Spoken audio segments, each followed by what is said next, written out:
I'm Dr. Azhar Rahman, consultant anesthetist from the Ahsun University Hospital. I'm the coordinator of this session under the banner of Pakistan Society of Anesthesiologists, uh, Karachi chapter. So we will wait for another 5 minutes. Okay.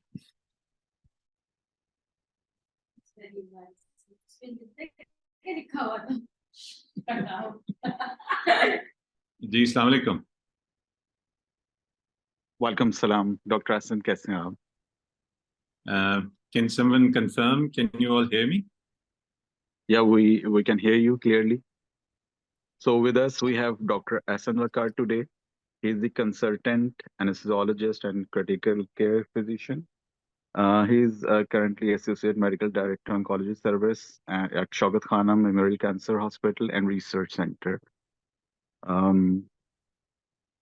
Sir, we'll wait for another 5 minutes. Sure. Meanwhile, can I share my screen so that we are sure we're good to go, Yes. and whenever you give. Sure, sir. So my daughter is helping me out with all this. So bear with me a minute, please. Sure. So those of you who were able to see the initial what you call DP for the Zoom, you would have seen the the picture. That wasn't me. That is my daughter. Yeah, now we can see your screen. Okay, excellent. So whenever you tell me, we are good to go from here. Yeah, sure, sir. So Dr. Ahsun Waqar will talk about the management of a heavy smoker in the perioperative period. I will request all the participants to please keep your cell phones on mute mode. And if anyone has any question, please write it down in the chat box.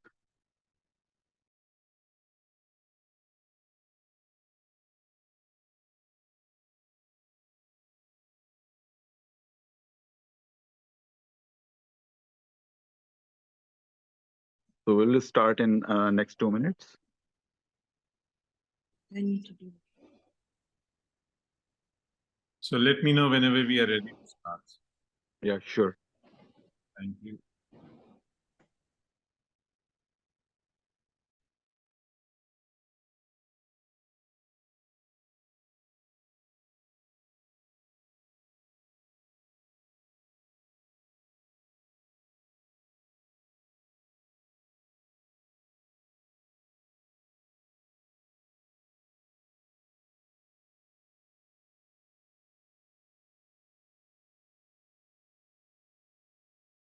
The topic is very interesting topic from not only from the examination point of view, but also from the practical perspective as well. I think, sir, you can start now.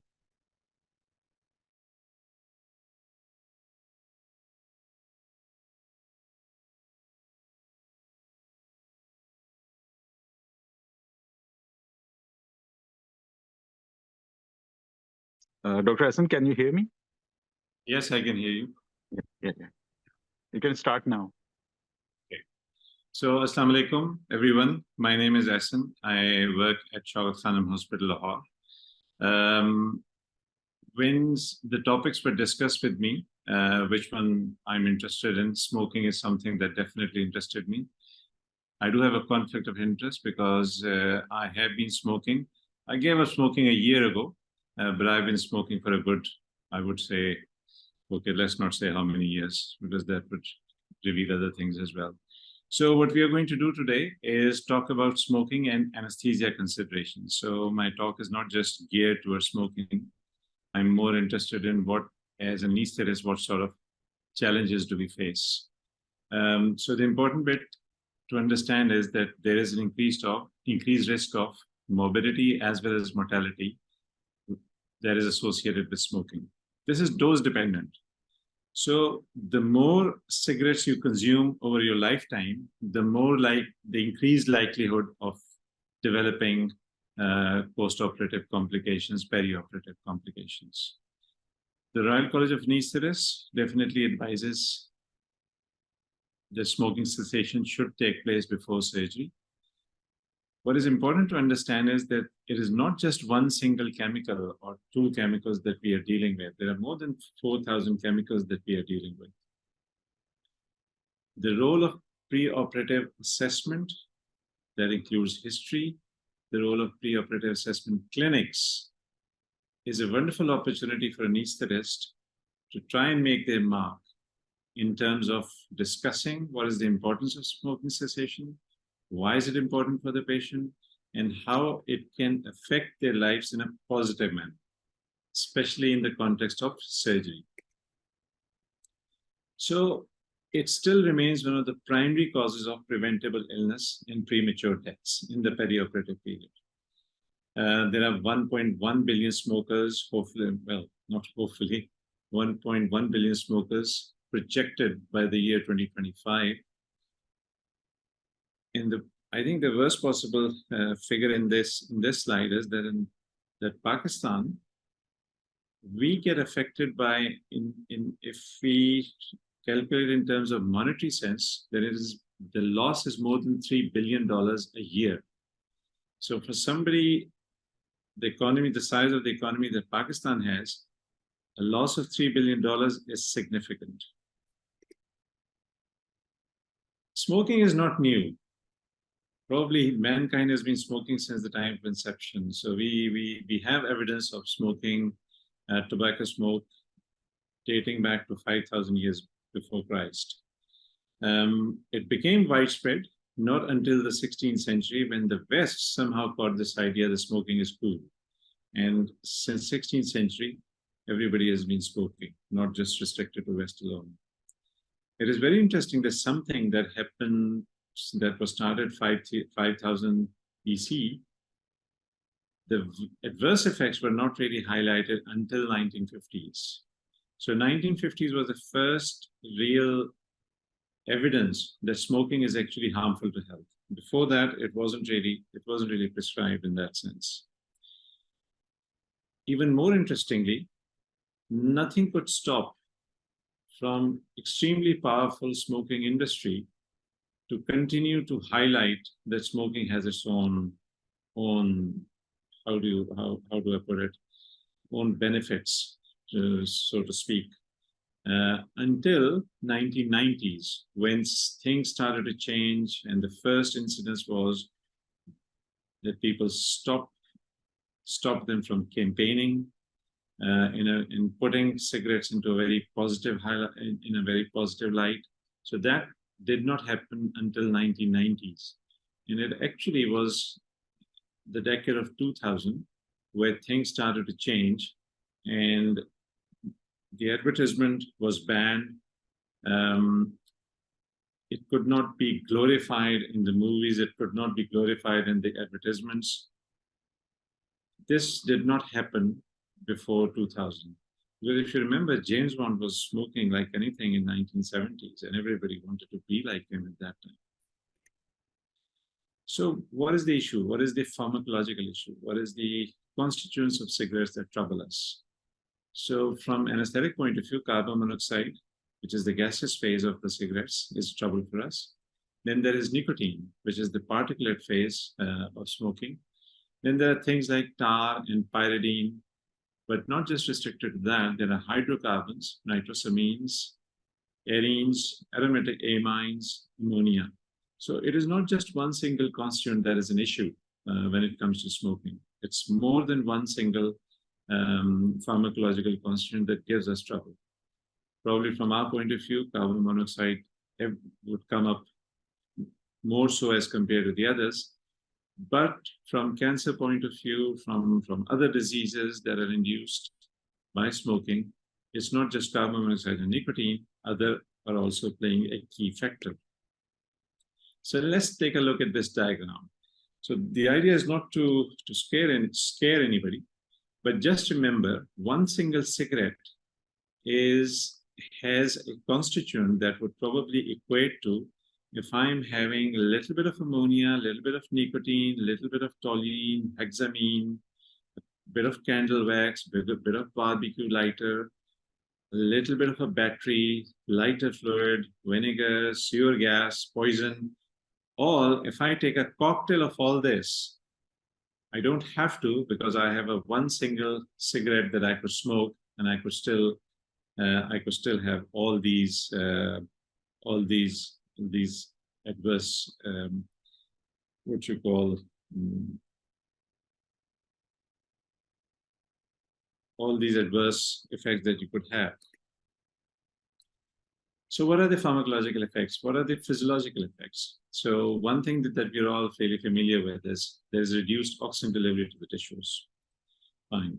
Carboxyhemoglobin, hemoglobin's capacity to bind and carry oxygen is impaired. Hypoxia with its effects on the physiological reserves are also there. Then the effects of nicotine. So nicotine has its own pharmacological effects, that is, it stimulates nicotine receptors, and at the same time, it affects the neurotransmitters. The net effect is an increase in cardiac output, but that also results in increasing the risk of arrhythmias. Okay, what are the pharmacological impacts on the anesthetic agents?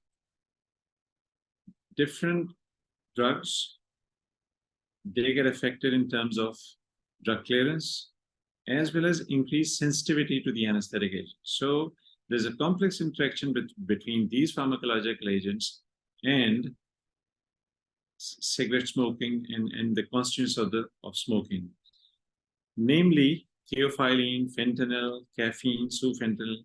So the point is that there are many pharmacological agents that are somehow affected by the constituents of what we have in our cigarettes.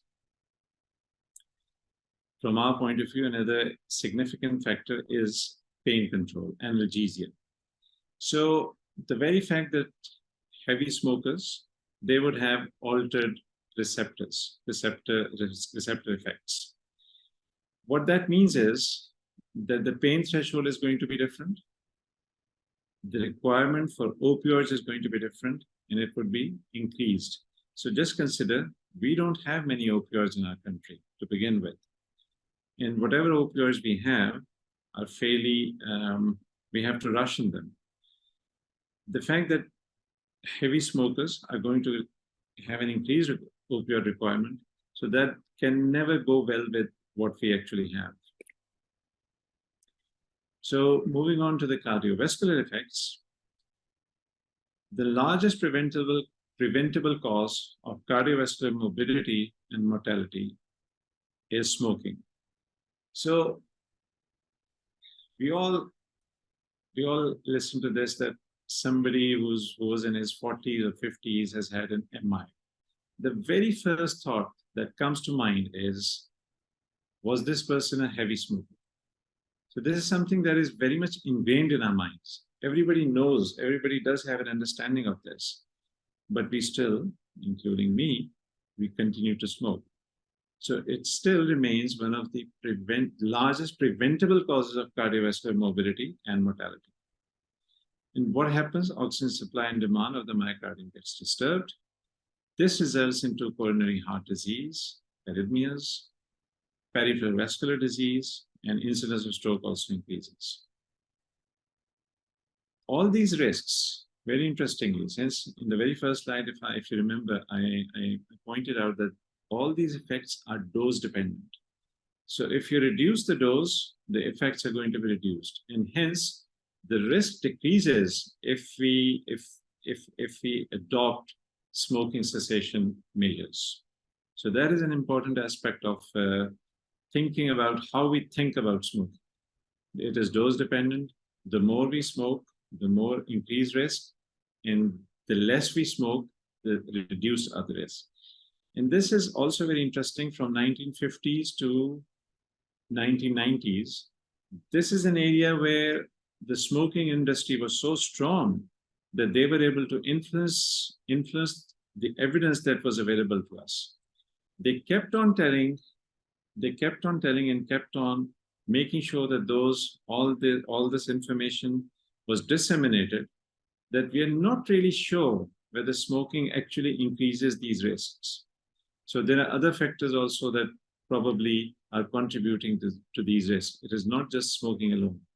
But ultimately, in 1990s, they had to accept their loss as more and more evidence started to pour in, and they had to accept that smoking is directly related to these problems. And only then they gave way to further measures that were taken to reduce smoking. What about the respiratory system? Again, startling fact that 90% of the lung cancers are because of smoking. 90%. That's a huge number.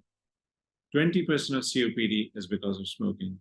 So many years ago, this is what I believe, that actually COPD would be something that would be related to smoking, but we weren't really sure whether actually smoking leads to incidence of lung cancers up to 90%. But now there's enough evidence to prove that lung cancer is a major issue with smoking. So not every smoker is going to develop lung cancer, yes, definitely. But those who do go on to develop lung cancers, 90% of their lung cancer are caused by smoking. So again, that's a huge, huge stats to look at. And then 20% of the patient of COPD are because of smoking. So what actually happens? Very simple. We all know these effects. Bronchoconstriction, small airway obstruction. There's ventilation perfusion mismatch. There increased mucus production. But the one that I really want you to focus upon from an aesthetic point of view is impaired mucus clearance. We'll come back to it later, but just remember, this becomes an extremely important function in the post-operative period. Once a heavy smoker, on day 2, day 3, that is the time when they start to struggle. That is the time when the VQ mismatch increases. That is the time when you start seeing hypoxia. That is the time when you start seeing retention of carbon dioxide. And in the pathophysiology behind all these changes, it boils down to impaired mucus clearance. Very significant effect, underestimated, underthought, but this is something I want you to remember, that impaired mucus clearance is an important factor. We will discuss this a little bit later as well. And then there is increased risk of respiratory complications. Again, we will learn a little bit more about this in the next few slides. Then the effects are not just restricted to cardiovascular system or respiratory system. There is GI system involved as well. There is an increased risk of reflux disease, increased risk of peptic ulcer disease. It also affects the bones. There is definitely an evidence of delayed fracture healing in heavy smokers. Then increased instances of Crohn's disease, and very importantly, impaired immune function. So it is not just the organs that are getting affected, it's also the immune system. And by virtue of the immune system getting affected, the post-operative period is complicated by lack of wound healing, increased risk of infections, etc. So what happens intraoperatively? So intraoperatively, the younger the patient, there is less time they've been smoking, but they've been smoking heavy, increased risk of developing infections, plus obesity. So these two things are important. If a young patient who is a heavy smoker is likely to get more complications as compared to an elderly patient who has been smoking for 40 years, maybe a heavy smoker as well, but less likely to develop as severe complications as a younger patient who is a heavy smoker. So this is something to understand. And then obesity. So obesity is not something that goes well with anesthesia per se, but anesthesia, obesity, plus smoking, that's a bad combo. That's a bad combo. So what are we looking at? What we are looking at is bronchospasms, laryngospasms, obviously hypoxia, and there is an increased risk of re-intubation as well after you've extubated the patient at the end of the procedure. We know this the staircase, there's atelectasis leading to pneumonia, leading to ARDS. But whether they are actually related, like in this manner, we are not really sure. It does not mean that every pneumonia is going to cause ARDS. It does not mean that every atelectasis will result in pneumonia. And it does not mean that if the patient has had atelectasis, they will go on to develop ARDS. But we know that atelectasis can cause pneumonia, and pneumonia can result into ARDS. Something to remember. Okay, so what are the adverse effects of smoking on the post-operative 30-day morbidity? So many years ago, we used to think that what is important is, from an aesthetic point of view, is that we've anesthetized a patient, the patient is out of operation theater, maybe into recovery, maybe gone to the ward, job done. Nothing to do with us anymore. We moved away from this sort of a thought process many years ago. And that is why this term of peri-operative medicine came into place. But the idea is that patient remains ours up to 28 days, up to 30 days, up to 6 months, 180-day mortality. Now people are talking about even 1-year mortality. But what is definitely established is that from anesthesia point of view, from ICU point of view, we're interested in 30 days, we're interested in 180 days. So it's not just operation theater or the operating table that we are restricted to. This goes beyond that. What our job, our role does not end there. And hence, we are not talking about the adverse effects of smoking on the post-operative 30-day morbidity. So obviously, something fairly easy to understand, that we would have pneumonia. This was a massive work from Turan et al. That they published in the Journal of American Society of Anesthesiologists, looking at quite a few number of patients. So pneumonia is something that you would expect, and pneumonia has a higher incidence, which is 2.09, with a confidence interval of 1.8 to 2.43.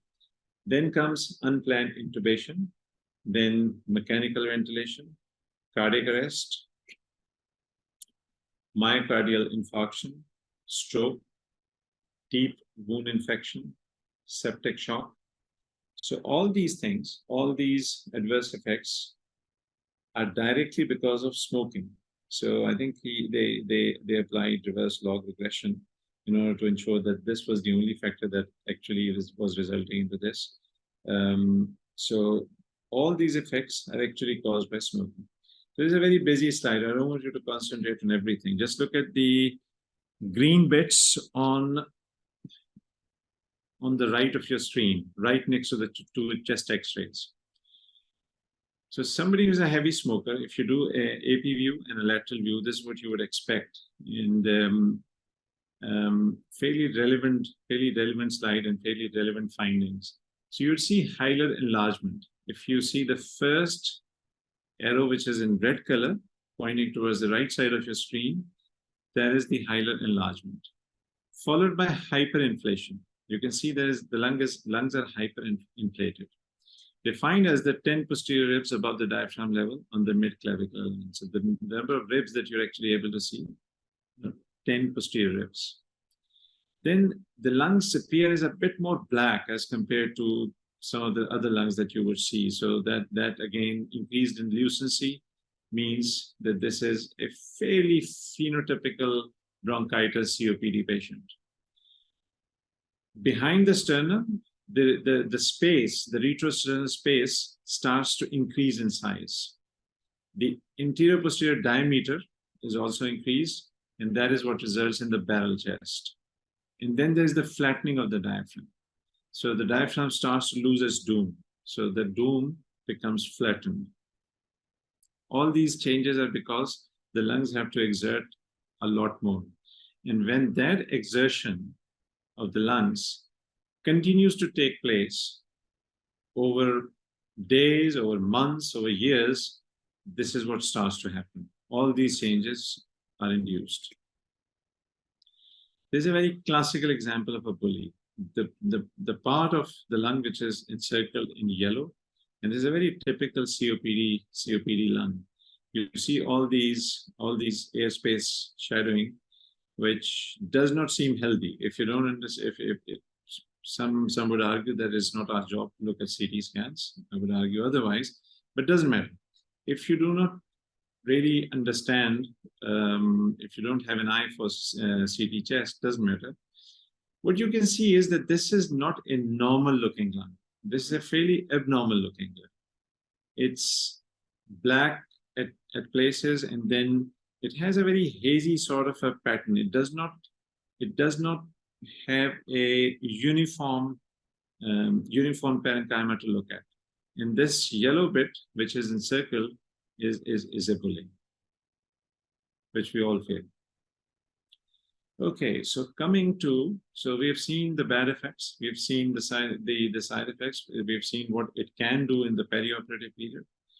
What we want to know is how do we counsel patient? What do we do with the patient actually? So the Royal College of Anesthetists definitely recommends, UK, he definitely recommends that as anesthetists, whenever we see the patient in the pre-operative assessment clinics, we offer our advice for smoking cessation. And what do? It's a brief advice, pharmacotherapy and behavioral support, obviously. Then there's a combination therapy that you give them nicotine replacement and some other medicines, as well as refer them to a smoking cessation clinic. So it's not just us who are going to provide that advice. There are professionals who would probably do it better than us. So it's not just us. We start the process and then we refer them for further management.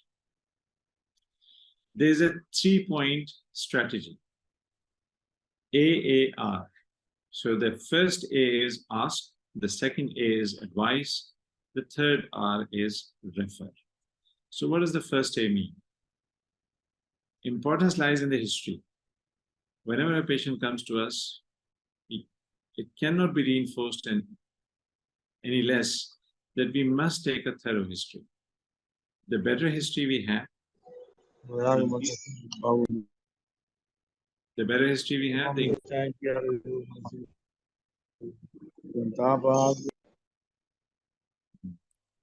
okay. I will request to all participants, please mute your microphone. Okay. So, sorry. So where were we? Yes. So depending on the history, if we have a good history in place, then we would have a much better chances of understanding how much smoking this patient has been is used to. And on the basis of that, we can then advise them. What are we going to advise them? The important bit is to advise them about what can potentially go wrong with you because of smoking. Surprisingly, not many patients actually know all the harmful effects that can happen to them. So sometimes it would fall upon us, anesthetists, to utilize that opportunity, to make use of that opportunity and explain to them what are the potential side effects, what are the potential adverse effects, and what are the complications that they could undergo as a result of their smoking. So this is a high yield opportunity for us. This is the time when they are very likely to listen to a doctor because they're going to undergo an operation. From their point of view, an operation that they're going to undergo is definitely important. That is why they're doing it. And obviously, it's human psyche that they all want to get better. That is why they're getting themselves operated. So part of the package, smoking cessation becomes part of that package. So once we sell it as an overall improvement in their health, there is the time that they would have a maximum buy into the process. And it is our opportunity to get into this.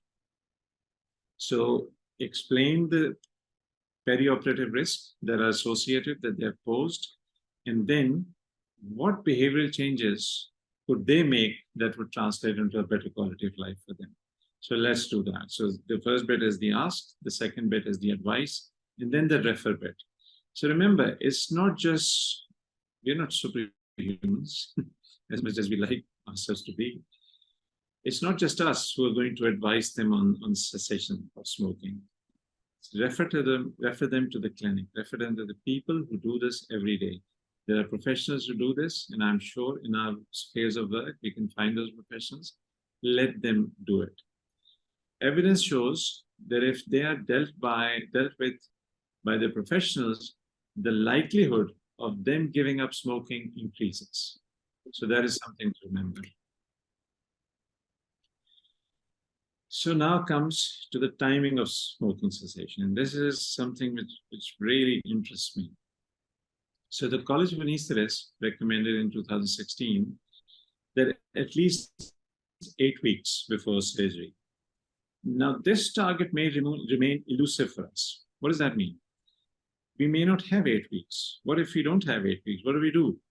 So the idea is that in an ideal world, if they stop smoking 8 weeks prior to their surgery, then the outcomes are definitely better.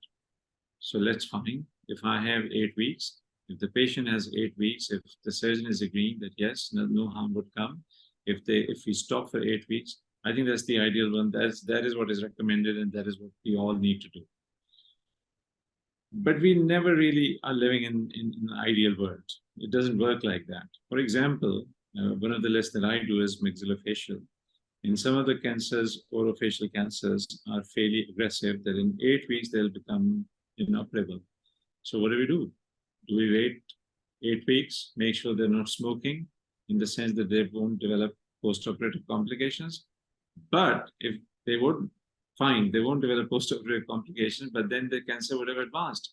So it's not always an ideal situation that we would have. But yes, the recommendation is 8 weeks. Then WHO came up with another statement in 2020. And what they said was that 4 weeks.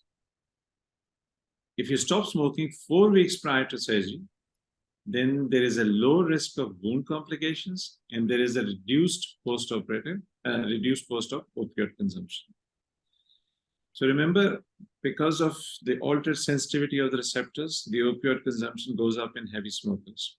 So if we allow them 4 weeks, at least we would get 2 purchases, which is wound complication and opioid consumption. So it is not just 8 weeks, but even if we are able to achieve 4 weeks, these are the 2 benefits that we could achieve. Another important study to quote is Yamashita et al., which is 2004. What they said was that there is no evidence that a recent cessation increases the risk of any complications compared with continued smokers. So what does it mean? So what it means is, so there was a body of evidence, or body of opinion, I should say, that believed that if you ask someone a heavy smoker to stop smoking, let's say a week before the operation, that can actually harm them. Because remember, initially what we learned, that there is an impaired ciliary function, that mucus that is produced is not mobilized by the cilia as efficiently as in comparison to a non-smoker. So those patients can actually get, their outcomes can worsen because they will not be able to clear the thick secretions that they already have. And since cilia does not do its function properly, it does not mobilize those secretions. So there's an increased risk of atelectasis, pneumonia, ARDS. But in 2004, these guys, they proved that there's no real difference if you stop smoking a week before, or as compared to the smokers who continue to smoke in that 1 week or 2 weeks. So let's just recap this. Let's not get confused. 8 weeks is ideal. Royal College of Anesthetists, 2016, that is the recommendation. WHO said 4 weeks, 2 benefits. 1, opioid consumption, because WHO is extremely concerned with opioids around the world. And the second bit is the wound complications, that those are going to be reduced. Now, both those information, when we couple with this, means that there's no real difference in somebody who's going to continue to smoke till the day of surgery as compared to somebody who has been asked to stop surgery 1 week before. So there would definitely be benefit if we ask somebody to stop smoking 24 hours before the operation. And that benefit would be in reduction in the carbon monoxide levels. And that would help us in reducing tissue oxygenation, improving tissue oxygenation, and reducing hypoxia. So that's easy. We all understand that. And the same goes with the nicotine levels. When it comes to 4 weeks, the wound complication rates are reduced. When it comes to 6 to 8 weeks, there is an improvement in the respiratory function and there is a reduction in the sputum production. And if we are, after 6 months, there is an improved immune function. So from our point of view, one benefit that we would definitely get if we can get someone to stop smoking 8 weeks prior to their operation. But if we don't have 8 weeks, the next bit that we must remember is 3 weeks or 4 weeks, as recommended by WHO, that is 4 weeks.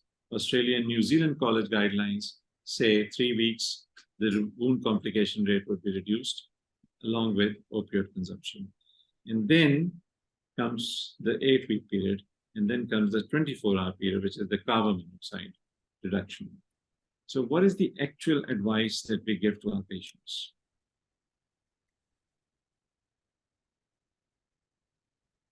Sorry, I just got stuck. Right. So what is the actual advice? So this is the difficult bit. If somebody comes to you and they're smoking 20 a day, 20 cigarettes a day, and the operation is 1 week later, so what do you do? What do you advise them? Do you ask them to stop the same day, or you ask them to stop 24 hours before the operation or 48 hours? It all depends on your patient and your repo at that moment in time. So what we have seen is that they will not come to harm if you ask them to stop 24 hours. This was a body of opinion that was held for many years, that they should not be asked to stop smoking a week before. But definitely 24 hours is definitely something that we all say stop smoking, because that is where hypoxemia and that is where carbon monoxide would be reduced. So what is our role? What do we do as an anesthetist? So we identify smokers. One, there is importance of history. And then we provide them with our counsel. We provide them with our advice. We give them advice that we think why they need to stop smoking. And as I said earlier, this is the time of maximum purchase when it comes to them listening to us, because this is the time when they are ready to listen to us. The timing has to be perfect. This is that perfect timing. Avail this opportunity. Do not let go of this. Ask them to stop smoking, because these are the A, B, C, D benefits that you're going to achieve. Then the role of pre-operative assessment clinics. There is a time when you can have an opportunity to discuss with them what we have discussed earlier. Why do we need to stop smoking? And then there has to be a smoking cessation services. There has to be somebody who's going to advise patients, why do we need to stop smoking and what is the benefit? And refer them to those services. Do not take it all on your own to give them advice. So in the end, what we have discussed is smoking remains a major factor for perioperative morbidity as well as mortality. Stop smoking before surgery significantly reduces post-operative complications. And there is a timeline, there is a complex timeline, but we do have an understanding of the timeline. Healthcare professionals like us, we should be proactive in addressing this issue. We need to be proactive in advising our patients to stop smoking. The importance of preoperative assessment clinics in promoting smoking cessation and improving the perioperative outcomes is vital. We do have a role, and we must invest in that role. That's it really from my side. So I'm happy to take questions. Thank you, Dr. Ahsun. Very important point that you emphasized in your talk. Um, there's a question, how smoking affects opioid demand? This is a question by Mr. Tariq. So the interference of nicotinic pathways with different receptors, that is the issue. The issue lies in the fact that because nicotinic receptors are affected, and because nicotinic receptors are involved in acetylcholine release and blah, blah, so there is an altered sensitivity of different receptors, including the opioid receptors. So the opioid receptor 1 are downgraded to reduction in sensitivity. And because of that, the opioid requirement increases. Thank you. Then another question, quitting smoking 48 hours before procedure increases the oxyhemoglobin level. I think you have already answered this very, very well. Another question by Khalid, Dr. Khalid. He want to know, switching the patient on nicotine patch 8 weeks before surgery, would it help to reduce the complications? So that's an interesting one. So nicotinic effects, it takes, if I remember correctly, 2 to 3 weeks to subside. So 8 weeks is probably a bit long period for nicotine to still have its effect on the body. 2 to 3 weeks should be fine from nicotine point of view. So the maximum benefit, the maximum benefit that you get with nicotine patches is in the first week or so, where the patients post-operatively, especially in the post-operative period, at least they don't get the nicotinic effects, nicotinic adverse effects. So that is something, because nicotine, remind you, is the main addiction in smoking. That is the pharmacological addiction. That is a pharmacological dependence that the smokers have. So they need that pharmacologically and physiologically. So we need to replace that. And that effect does start to subside after a couple of weeks. So 8 weeks, if we reduce that to 2 weeks, yes, the benefit would be there. I'm not sure about what would happen from 2 weeks to 8 weeks. Thank you. Then there is another question. Question is, what could be the withdrawal symptoms after cessation of smoking? Actually, the withdrawal symptoms are to do with nicotine. So that's an important, very important point. So it is the effect on the nicotine receptors that all smokers have addiction of. It's to do with nicotine. I think I have partly answered that. So the withdrawal effects are also directly related to what nicotinic receptors are doing to the body. And again, this is dose dependent.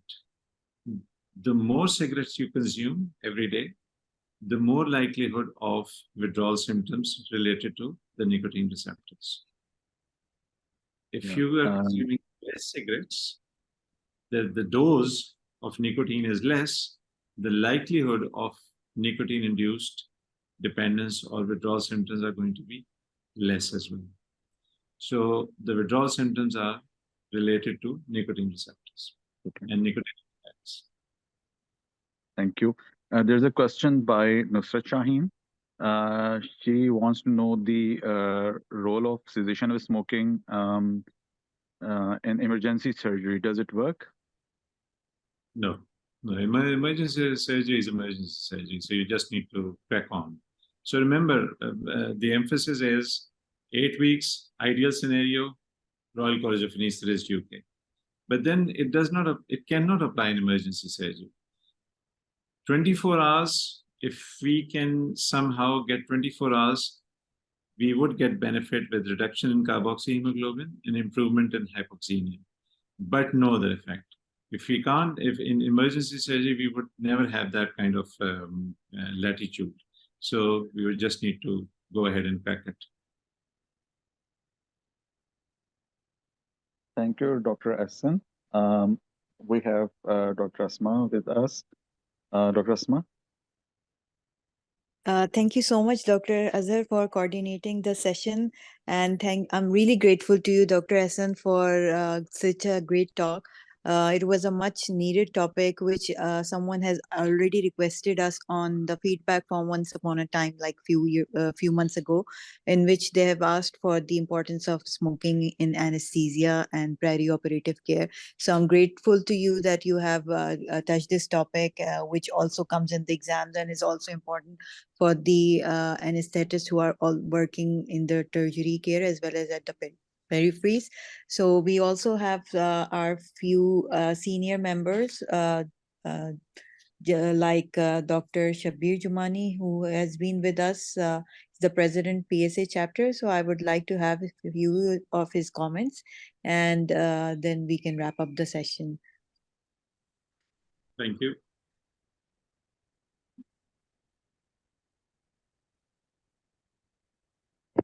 Also have Dr. Akhtar Waheed with us. So, and in the meanwhile, when Dr. Shabir also comes join us, Can Dr. yes, Akhtar, would you like to can you say hear me?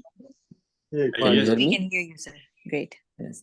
It was a very nice presentation, very concise, very articulated, and your time management was excellent. That's what we want. And we think that all the presenters, should have a good time management. So it was an excellent time management. Thank you very much. thank you. Thank you, sir. Dr. Akhtar, are you there? Would you like to have a few comments?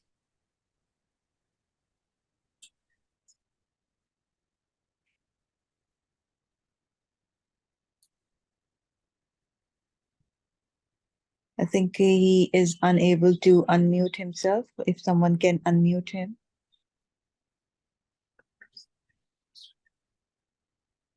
So in the meanwhile, I have just noticed that we also have Dr. Saleh Khaskeli. He is also one of the professors working at People's College Nawabshah.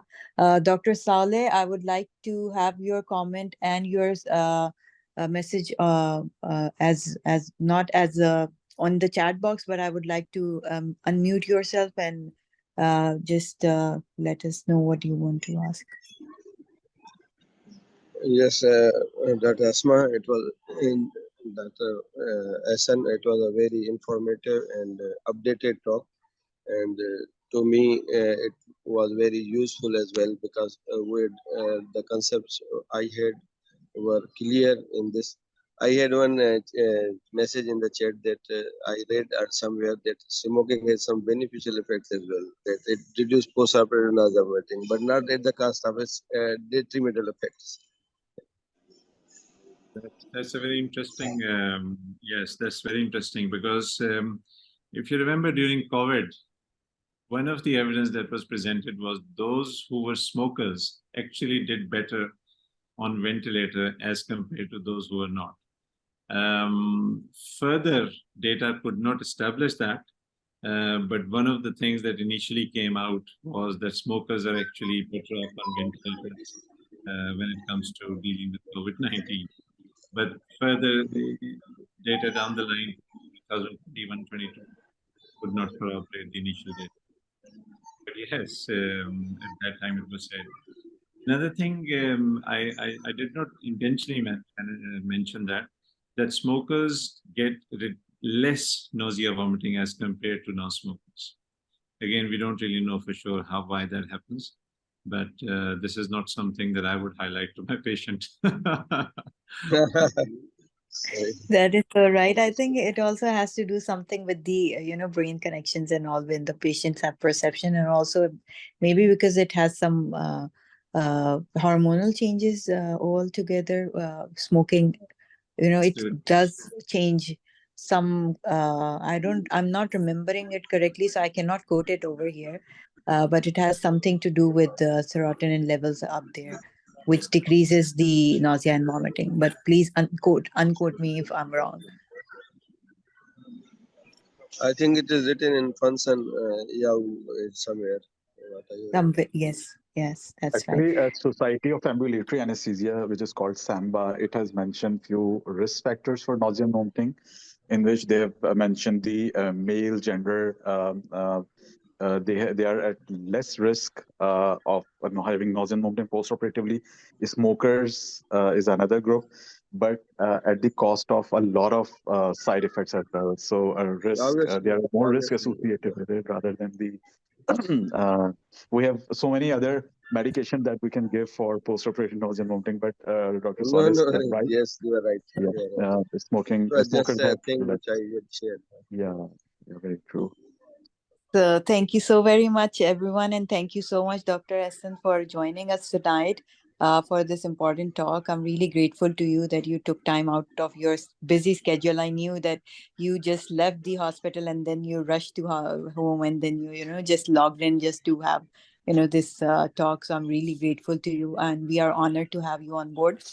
At the same time, I would request the participants to kindly fill in the feedback form so that the e-certificates can be sent to you. And thank you so much, Dr. Hassan. Thank you, Dr. Saleh, Dr. Shabir, and for all the seniors, Dr. Akhtar, for joining us regularly. And have a good night. Thank you so much. Thank I you. must take the opportunity to thank you personally, Dr. Asma, and PSA for not only conceiving this, organizing this, and managing it successfully for quite some time now. I think this is a wonderful exercise, and you all deserve credit for doing it successfully. So thank you very much. And may I say something? Sure. The thing is that this thing was not possible at all, without the cooperation of the presenters, and just because of the presenters. And anyway, Network Asma is doing the great job, but the main thing is the presenters are always there, to present their lectures, and this is the main cause of success of this program. Thank you very much. Thank you so much. Thanks very much. Thank you, everyone. Thank you.